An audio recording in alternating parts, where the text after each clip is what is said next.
এবছরও রমজানের আগে স্বস্তি নেই বাজারে। কোনো বাজারে সয়াবিন তেল পাওয়া যাচ্ছে না বলে অভিযোগ ক্রেতাদের। যেখানে পাওয়া যাচ্ছে সেখানেও তেলের চড়া দাম ক্রেতাদের অস্বস্তিতে ফেলেছে।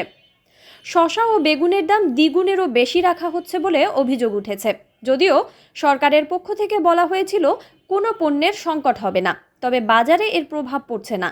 গত কয়েকদিন ধরেই বাজারে সয়াবিন তেলের সংকটের অভিযোগ তুলছেন ক্রেতারা।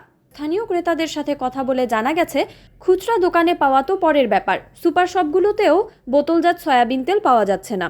কোনো খুচরা দোকানে সর্বোচ্চ 1 লিটারের সয়াবিন তেলের বোতল পাওয়া যাচ্ছে, কিন্তু তার জন্য ক্রেতাদের গুনতে হচ্ছে বাড়তি দাম।